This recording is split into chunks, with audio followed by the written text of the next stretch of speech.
All right, welcome to Review Roundup, where I'm going to discuss this week's releases.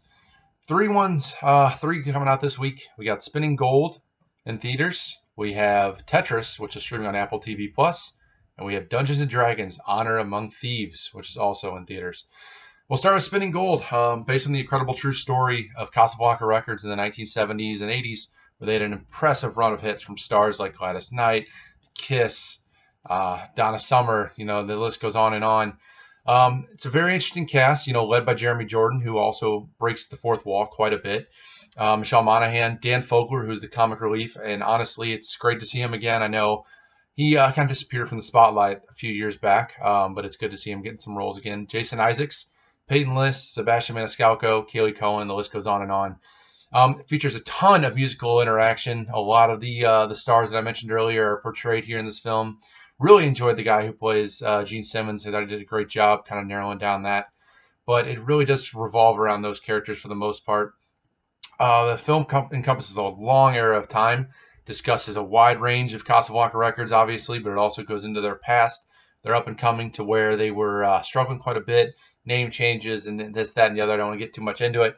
My biggest issue with the film, though, is it glosses and just kind of lightly touches on some very, very traumatic things in life that, for our main protagonist, in particular, an affair. I won't get to too much, here or there, but it was honestly cringeworthy because there's a moment where the quote is, I know you were sharing your bed, but now you're sharing your heart. And it's just like, are we supposed to pretend that having an affair with kids and your wife is just, okay with it at that point? So really questionable decision making, but it does end up all making sense because this film was written and directed by, the main protagonist's family, his son and daughter. So it does make sense because they didn't want to portray their dad in a negative light, which unfortunately he should have been, because at this point it just seems all too Hollywoody and very campy and not in a good way. So the film was definitely made with way too much love, as it's not very honest about about the protagonist's shortcomings. They were very clearly present. But I will say it is worth watching on a streaming platform, and it does hit there. I cannot recommend this one for theaters. It is slow, it is long. You're going to be, for the people that were alive in that area and grew up on that music, you're going to be dancing in your seat, of course, tapping your feet. It does feature that music, but save your money, listen to the soundtrack. This would have been much better suited as a documentary, as like I said, it does encompass quite a long period of time. But at the end of the day, this is one that just it didn't hit for me. I'm sure it will hit for some.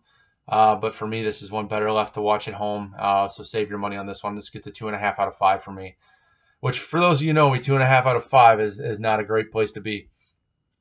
Our next release this week, this is one I was really excited about. I'm happy it delivered, was Tetris.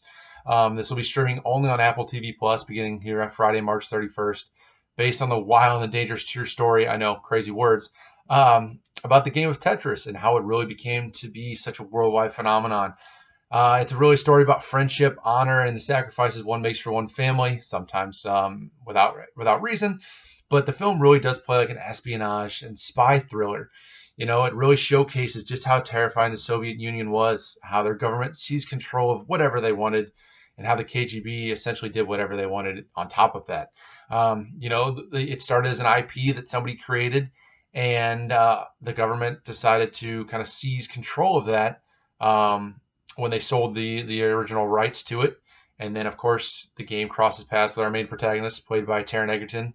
And at that point, kind of develops into a whole story of where he wants the rights, someone else wants the rights. And, he goes to Nintendo to try to sell them the rights, ends up not having the rights at all, was kind of stabbed in the back.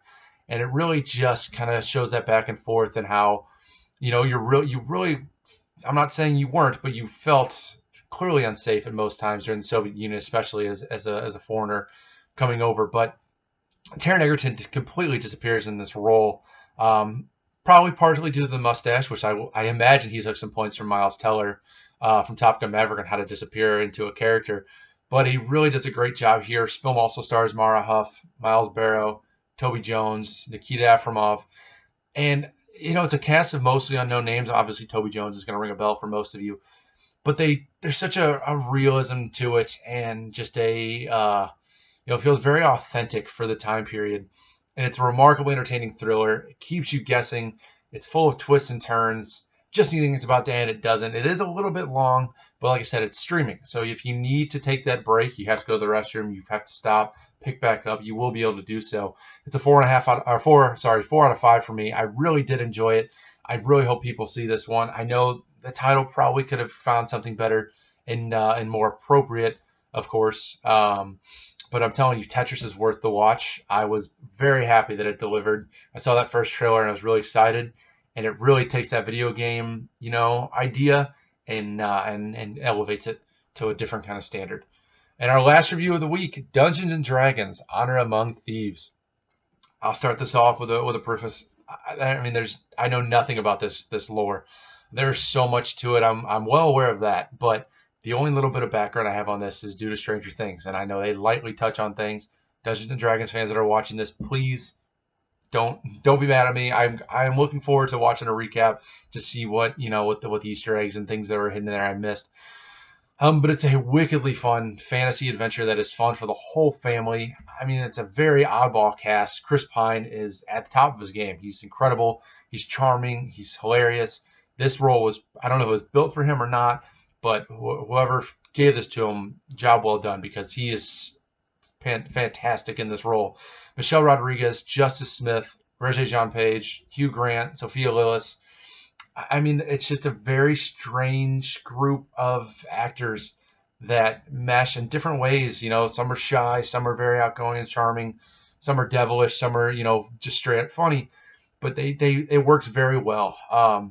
I will say it's very much like a mix of Lord of the Rings and meets Guardians of the Galaxy, where it just works. You really can't explain why, and it could have gone south so many times, but for the fact that it's so funny and that it is very campy, but I mean that is an absolute compliment as well in this case.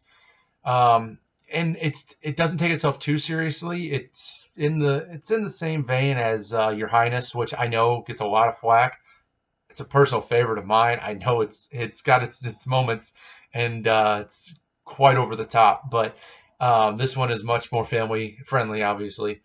But aside from the lore aspect, I'm sure there'll be recaps here, and I can't wait to learn more about that.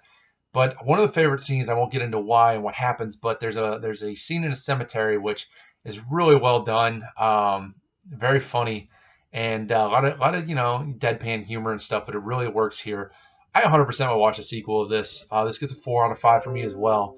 Pleasantly surprised. I'll thoroughly admit, when this was announced in the first few trailers, I was not really excited for this one, and I'm happy to. I always love going to the theater and being surprised by something. I try not to form full opinions before, but obviously trailers and certain buzz and things that you come across will kind of turn your head a little bit and give you like an idea of what to expect. And when something can really turn you on its head and surprise you, it's a lot of fun. So, recap: Dungeons and Dragons: Honor Among Thieves. It's 4 out of 5. That's in theaters starting this Friday, March 31st.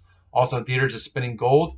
That one for me, 2.5 out of 5. Definitely worth waiting for once it's on a streaming platform.